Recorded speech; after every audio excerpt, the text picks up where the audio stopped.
Hey boys. Final part of the Dreadfleet, I think. Should be finished on today's stream. Been moving around the world, doing whatever.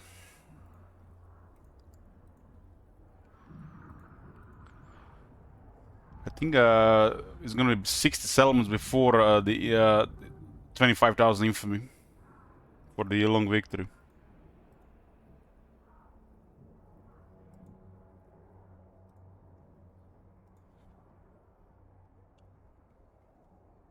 This faction can just literally go anywhere, so you can fight whoever you want. For Wars of Chaos, this campaign fought Ogres, Grand Kate, Dark Elves, and all the way, look at this, all the way around here.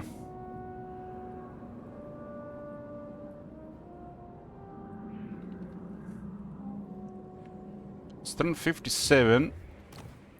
What's is remaining? Another 6 settlements, and I gotta get 25,000 infamy. You do get, I think, a bunch of infamy by defeating this infamous guys, the Baron, Firon, and the Reich Admiral guy. But you have to have settlements, you have to be close to the sea to fight these guys. Kinda interesting that you don't have to fight those guys to get a long campaign victory.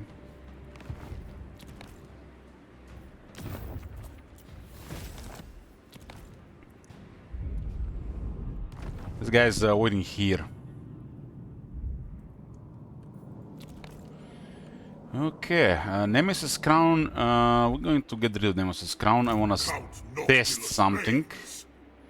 So I killed some big stuff.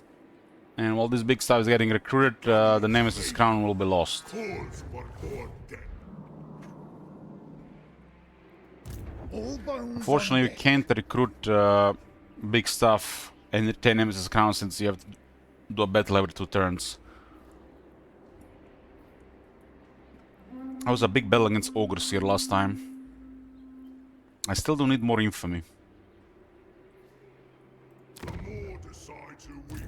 So how strong is Goldtooth anyways? Goldtooth is rank 2, interesting. So looks like a back door here. Gracious is better than They're on war with Nurgle, but there wasn't much military here. ready. We'll move soon. Look at this vision, pretty nice. I'll relay the order. Relay the order. Very This guy got good. 4 levels from that battle. Wow. I guess he does get double experience. This guy can get high rank, no problem. The sea brings death.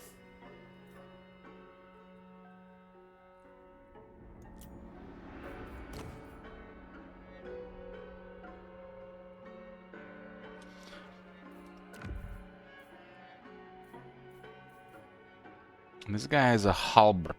His mount is bugged, showing ranged abilities, but it doesn't work.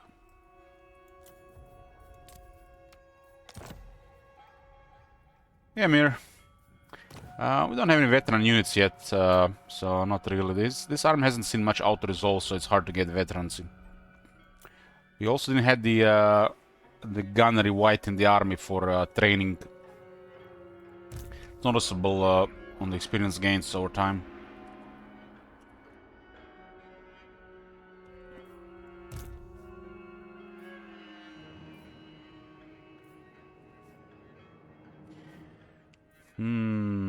Get the Rotten Dead complete. So this is 6 physical defense and 6 melee defense for Rotting Prometheans, Rotting Leviathan, and Necrophax Colossus. Combined with Reinforced Carcasses, makes this some of the toughest units in the game. Because their base is already tough. So unless the enemy has magical attacks, it's gonna be really hard to fight these units.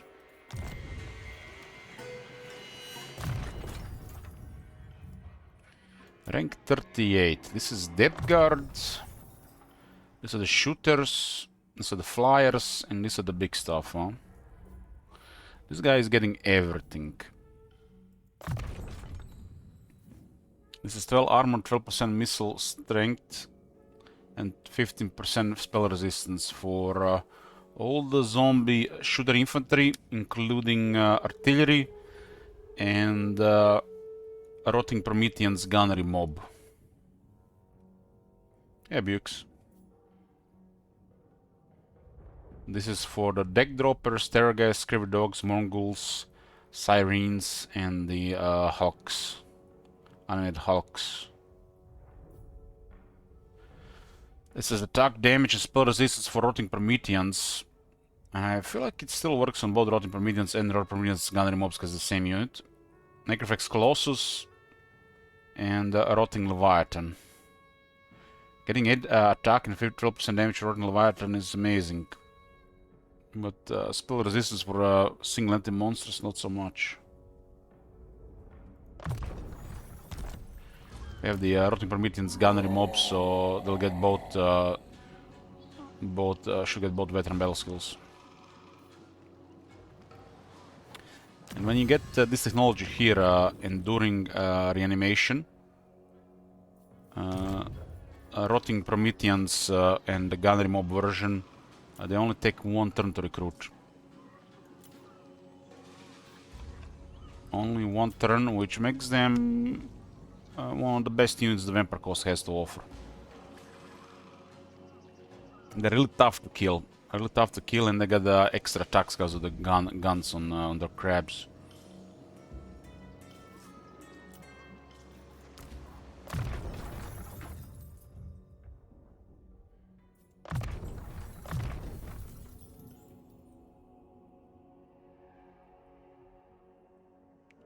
$120 armor. Kinda like this small ward save on a skill, it adds up with gear.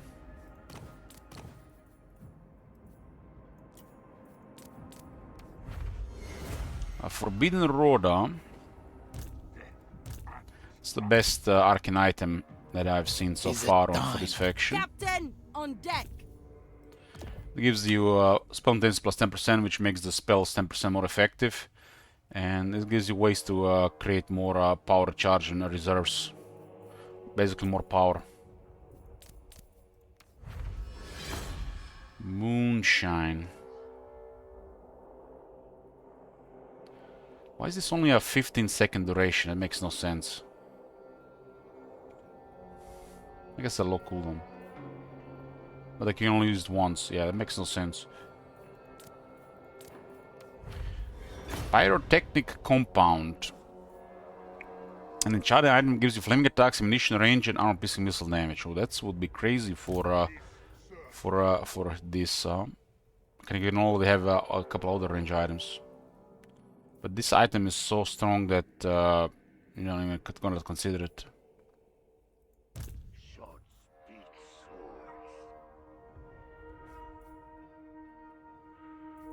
I guess this is a little bit weaker because as for 9 ammo, you can restore ammo already. Couple extra shots for black powder plenty happen only on this one.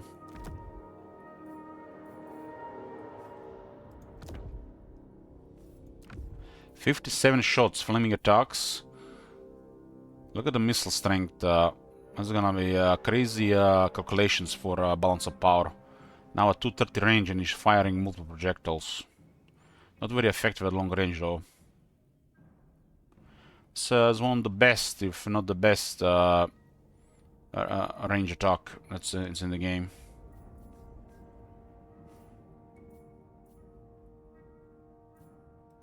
Armed! Another gunner Synchrona.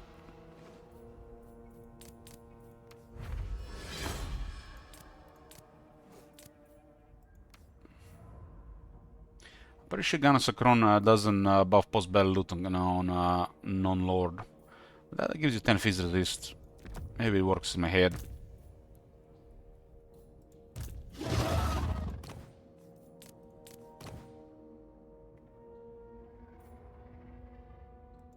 Captain, on deck!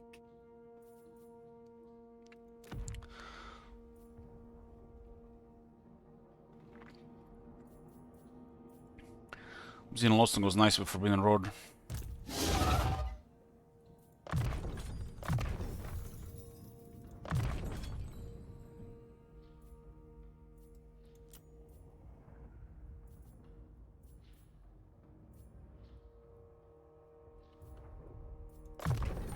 Carnophage. For every wound the Mongol inflicts in combat, it can regenerate its own injuries.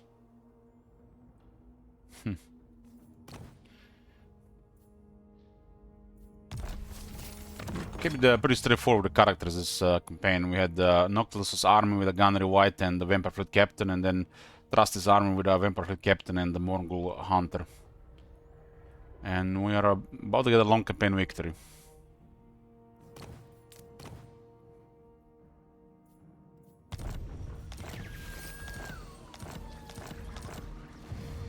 Orders. I wanna see the attack animations of Nocron interfering on the Noctilus. Reinforced carcasses. 20% phys resist for this unit. That's a very strong tech. Events right now for buff for infantry and melee infantry.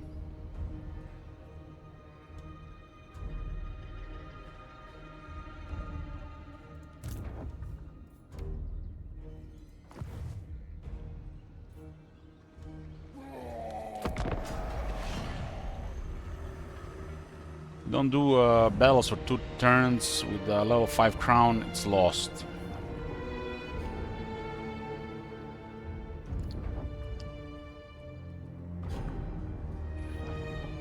Since we are a horde and we basically move better than anybody, they can never really stop us unless we enter an area where there are already a couple armies piled out of our vision and we attack a settlement.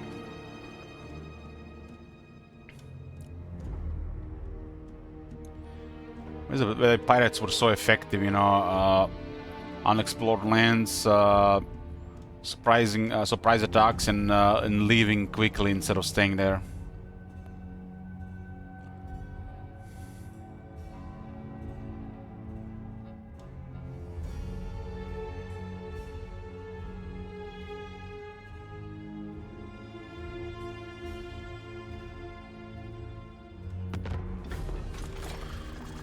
Another Pirate's Rest. I think that's the 3rd one now.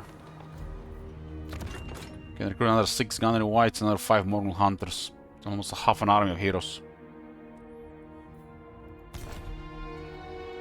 Falling deckhands. I didn't get a 3rd army because there was no need. And it would just cost us infamy. Because infamy is required for long victory. This will work. Now imagine we had all 5 armies active. Probably had a over 500,000 gold. Brave guns. Fight. Set at the light.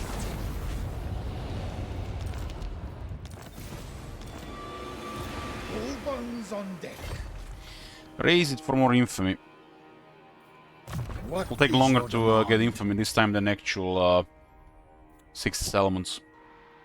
It's because of Nemesis Crown. Settlements were not really highly valued because we were sacking instead of raising.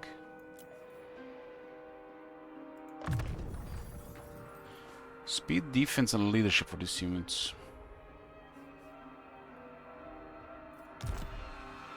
We'll see if there is still a double buff here. Blood and plunder.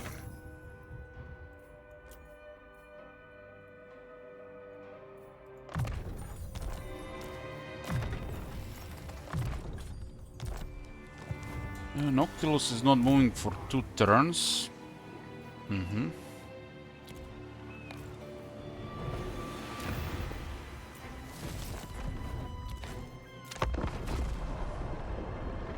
Could have all finished these 3 turns faster as well, but I wanted to check something. I shall hear you out before.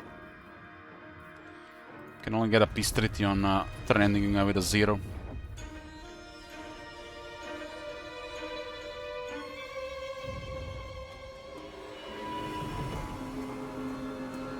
Rankare was doing pretty well until we arrived.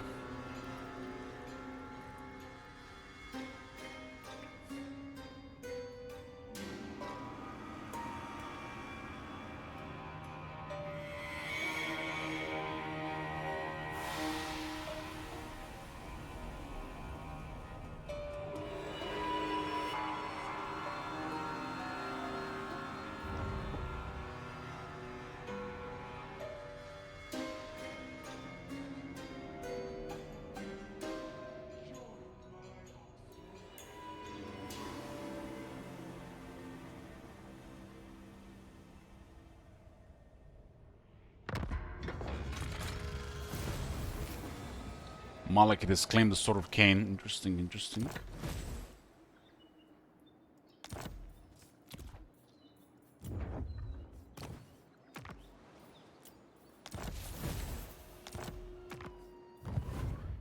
These guys, they're moving very slowly now.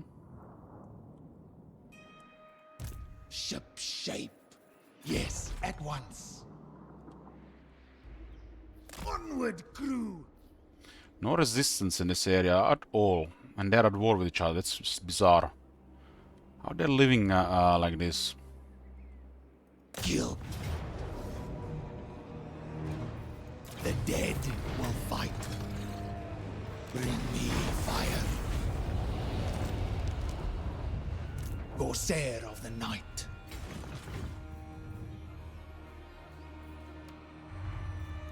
So we can still get to a higher tier. We will feast.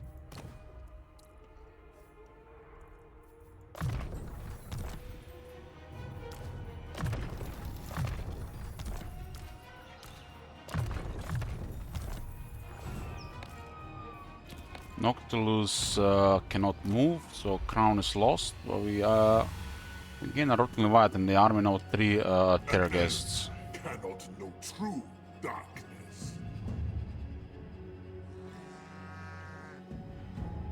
What's the weapon stack on this unit? So like 500 something? 480? Yes, Pinocchio. The crown does give the army 25% more damage, it's gonna be lost now.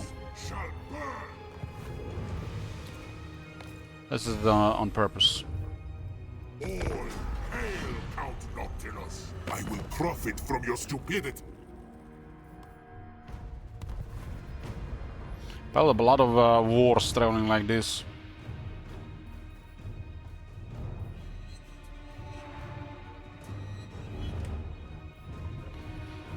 Turn 60, over 100 factions up. 5 of them are rock pirates, it's about 96. It's a lot for turn 60.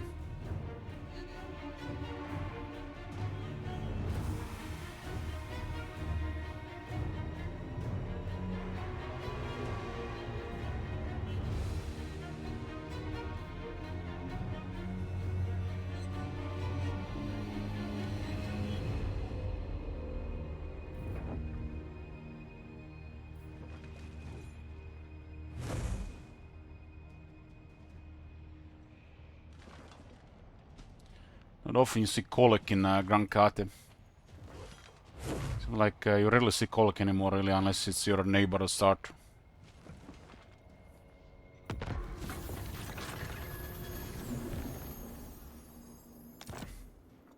I am waiting.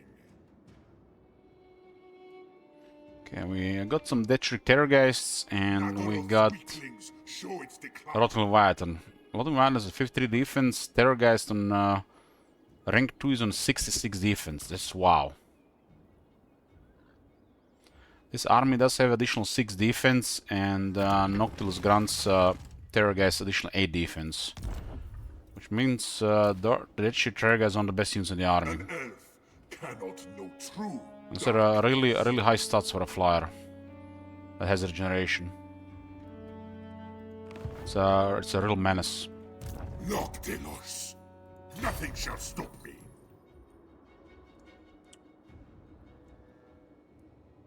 The world is for my taking. How much movement do we have now? 180? Sounds about right. We were 180 before getting Supervisor. skim the waves. Raise anchor. And we don't have additional movement that we can actually change this now. Finally, it's proper movement.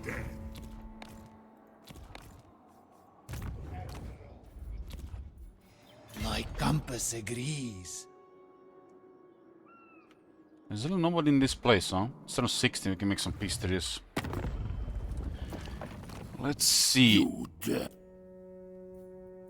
Is this a test? What? Why bother me? Who is paying for peace? I accept. That is forbidden. You harbor I permit you. No. We are I'm beyond surrounded by reach and then making us even richer. You dare to the fates agree. Ain't gonna. You've done it now. Done. Don't be a fool. Your blood will drench. Agreed. Can't be done. This guy's a rank 1 with 5 settlements, interesting. Must have a couple of really strong camps. Turn 60, 277,000 in the treasury. I could have had a third legendary admiral since turn 35. But it would have been close to 400,000 gold if we were imagining 3. But it would have taken much longer turns.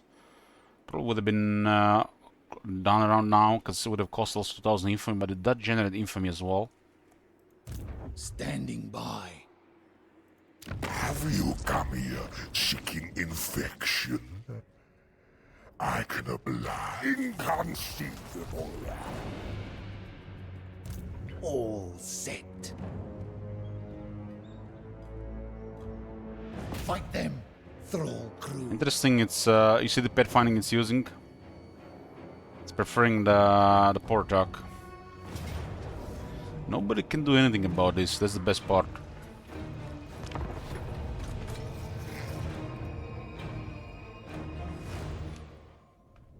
Since the late 2023, and it's never really been a thing in Warhammer 3, player focus is non-existent, and there's no way to defeat hordes unless you follow them around with a strong military.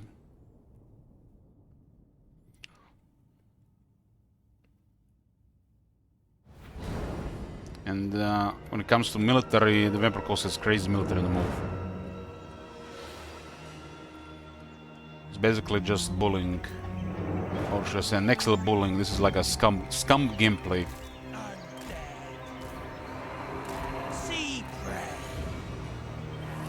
But bullying is something else. It's just the next levels. Just like scum way to play.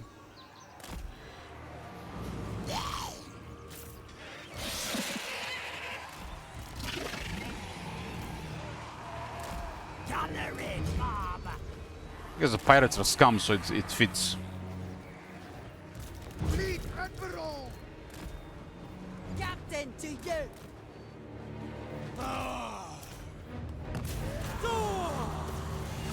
Fleet Captain! Two really nice polished armies. How much just cannonballs are hitting? 493.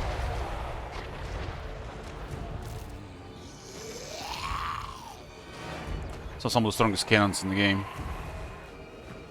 Your orders. Attack. Hooray!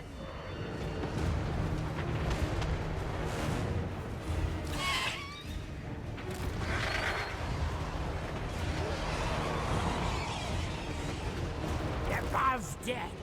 Yes, sir. I need flesh.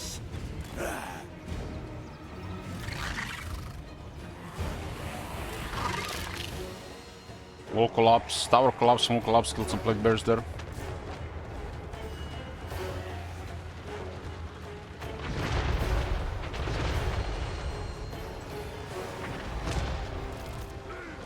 More breaches. Overboard! Overboard, it's almost like overkill, right?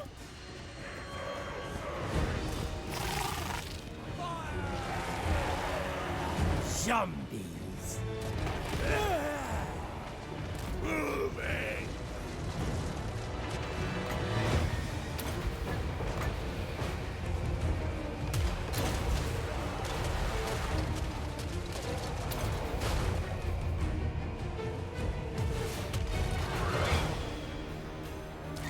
we gonna do with the plague bearers? They do have plague drones.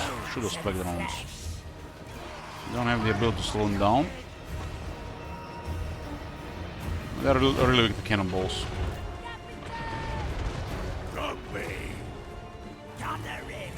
Cannons are really effective at clearing the air.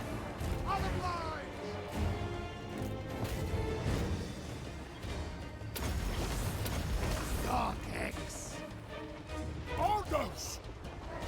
Fence macabre!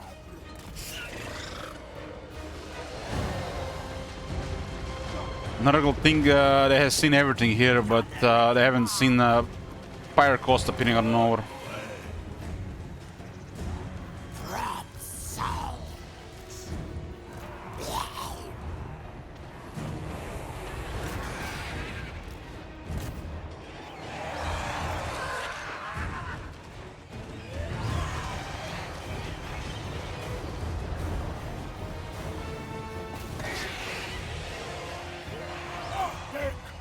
At once! Go!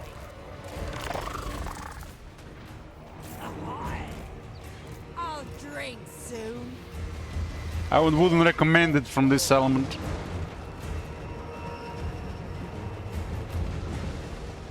Can the vampires get that dysentery thing? I think it's called dysentery.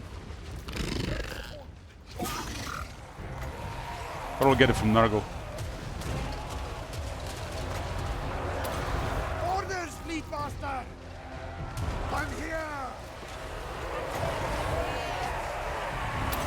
Even Curse of Years, so they can't hear us really. Hunger!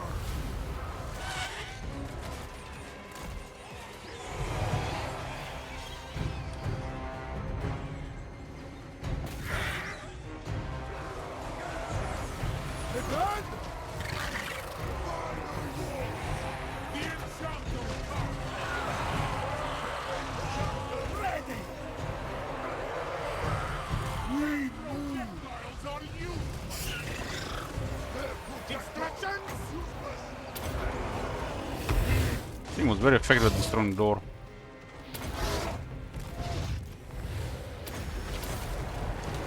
Magic! You guys ever seen Vampire Coast fighting Nurgle? The Enchanter! A lot of frosts for me this campaign.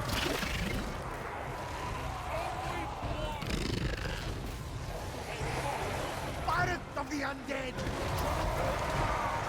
Sea magic!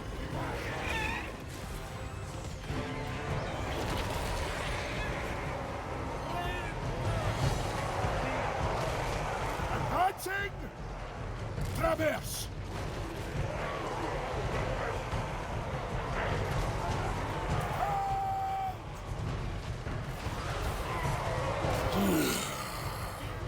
Fleet Admiral! Actually, it's a good charger. Oh, not completely braced. Vampire captain. Maestro Bells! Nothing! On my way! Unit is not big enough to brace against those. Those guys, they cause a lot of knockbacks. Show us! On my way! Orders, Fleet Master! From the maelstrom.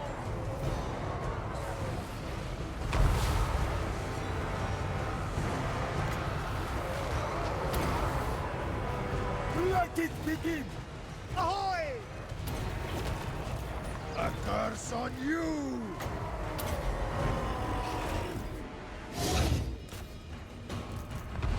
Instructions? Vampire Coast fighting Nurgle and ogres before that. Nice, nice. Yes!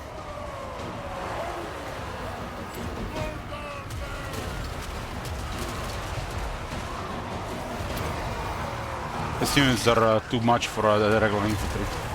Even if they can counter physical resistance.